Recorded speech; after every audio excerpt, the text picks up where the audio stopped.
ఇవాళ పవర్స్ లేవు.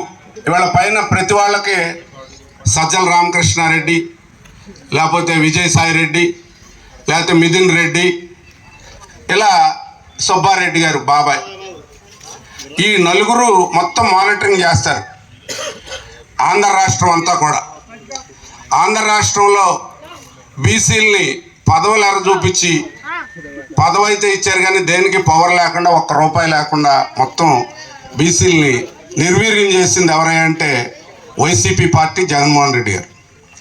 అలాగే ఇవాళ చంద్రబాబు నాయుడు గారు బీసీలకి సపరేట్గా ప్రాతినిధ్యం ఏమిటే కాకుండా ఆంధ్రప్రదేశ్లో ఆర్థిక మంత్రి ఎవరుంటారు? చంద్రబాబు నాయుడు గారు ముఖ్యమంత్రి ఉన్నాక మొదటి నుంచి కూడా తెలుగుదేశం పార్టీ ఉన్నప్పుడు యనమల రామకృష్ణ గారు ఉంటారు, అలాగే కేఈ కృష్ణమూర్తి గారు ఉంటారు, అలాగే చెప్పుకుంటూ పోతే చాలామంది ఉన్నారు. వాళ్ళందరికీ ఇండివిజువాలిటీగా బీసీలని ఎక్కడున్న ఆదరణ లోన్స్ దగ్గర నుంచి వాళ్ళ కార్పొరేషన్లో మంచి లోనింగ్ సిస్టమ్ పెట్టి మరి బీసీలను ఇస్తే ఈ 5 సంవత్సరాలు అసలు బ్యాంకు లోను మర్చిపోయారు. అసలు ఆంధ్ర రాష్ట్రంలో పరిపాలన ఉందనేదే మర్చిపోయారు. ఎందుకంటే ఒక జిల్లా కలెక్టరు, ఒక శాసనసభ్యుడు, ఒక పార్లమెంట్ సభ్యుడు కరువు కాటకాలు రానివ్వండి, ప్రజలకు ఇబ్బంది రానివ్వండి, ఏది పట్టించుకునేవాళ్ళు లేడు, మాట్లాడేవాళ్ళు లేడు. ఏదన్నా అంటే బటన్ నొక్కుతున్నాం అంటున్నారు.